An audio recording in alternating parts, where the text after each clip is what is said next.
मित्रों, आज मैं आपको एक रहस्यमय कथा सुनाने जा रहा हूँ। उत्तराखंड के बागेश्वर जिले के बिनौला शेरा गांव में एक विशाल खेत है जिसे लोग सास बुआरी खेत या सास बहू का खेत के नाम से जानते हैं। इस खेत के नाम के पीछे एक अत्यंत धार्मिक और भावुक कर देने वाली लोक कथा जुड़ी हुई है, जो आज भी लोगों के दिलों को छूती है। पहाड़ों में जीवन कठिन होता है और यहाँ के लोग बेहद मेहनती होते हैं, लेकिन अगर बात मेहनत की हो तो पहाड़ की महिलाएं सबसे आगे होती हैं। खेत में काम के समय वे दिन रात एक कर देती हैं। उनके भीतर एक तरह की आत्मसमर्पण होती है।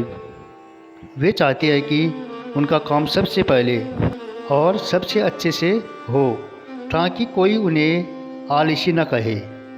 ऐसे ही एक आषाढ़ के महीने की बात है। खेतों में मडुआ और दूसरी फसलों की गुड़ाई का काम जोरों से चल रहा था। गांव में सभी लोग अपने खेतों का काम निपटा चुके थे, लेकिन बिनौला शेरा की एक वृद्ध सास और उनकी बहू का खेत अभी बाकी था। यह खेत बहुत बड़ा था, इतना कि दो लोग के लिए एक ही दिन में उनकी गुड़ाई कर पाना लगभग नामुमकिन था। लेकिन सास के लिए यह आत्मसम्मान और इज्जत की बात बन चुकी थी। उसे चिंता थी कि कहीं गांव वाले ताना न मारे, उसकी हंसी न उड़ाई। यही सोचकर उसने अपनी बहू से एक दिन में खेत की पूरी गुड़ाई करने की बात कही। बहू ने पहले मना कर दिया। उसने साफ कहा कि इतना बड़ा खेत एक दिन में नहीं हो सकता। लेकिन सास ने अपने परिवार की इज्जत और मर्यादा की बात कही तो बहू भी आखिरकार मान गई। दोनों ने मिलकर यह निश्चय किया कि चाहे कितनी भी मेहनत करनी पड़े, खेत की पूरी गुड़ाई आज ही करेंगे और तब तक भोजन नहीं करेंगे जब तक काम पूरा न हो जाए। सुबह होने से पहले ही दोनों ने खाना तैयार किया और उसे एक छपरी में रखकर खेत के बीचों बीच एक मिट्टी के टीले पर रख दिया।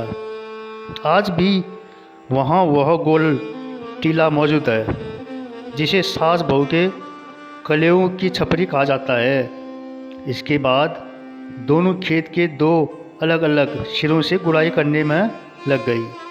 शुरुआत जोश और उमंग से हुई। दोनों पूरे मन से खेत में जुट गई। कुछ ही समय बाद आषाढ़ की कठोर धूप ने अपना असर दिखाना शुरू कर दिया। बहू का चेहरा भूख और प्यास से मुरझा गया। वह थक चुकी थी और छपरी की ओर बार बार देखने लगी। आखिर उसने सास से कहा, ओ सा, पहले कुछ खा लेते हैं। लेकिन सास के लिए इज्जत का सवाल था। उसने बहू से कहा, थोड़ी देर और, बस अब थोड़ा ही काम बाकी है। बहू फिर से अपने कांपते हाथों से काम में लग गई। सास की हालत भी वैसी ही थी, पर उसका आत्मसम्मान उसकी थकावट पर भारी था। शाम होते होते दोनों की हालत बिगड़ने लगी। पैरों में ताकत नहीं थी, हाथ काम रहे थे, होंठ सूखकर मरुस्थल जैसे हो गए। लेकिन जब दोनों ने देखा कि अब छपरी पास ही है और काम लगभग पूरा हो गया है, तो उनमें जैसे नई जान आ गई। दोनों ने दुगने जोश से आखिरी हिस्से की गुड़ाई की। काम पूरा हुआ। वे छपरी तक पहुंची, लेकिन रोटी हाथ में लेने से पहले ही वही धरती पर गिर पड़ी।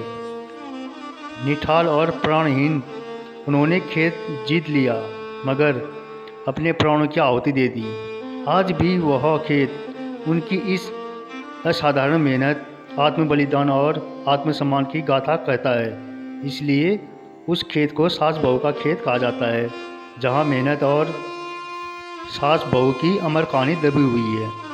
मित्रों, यह बागेश्वर का एक ऐसा खेत है जब सास बहू ने काम करते करते प्राण त्याग दिए थे। यह कथा कैसी लगी ज़रूर कमेंट करें। जय जय नारायण।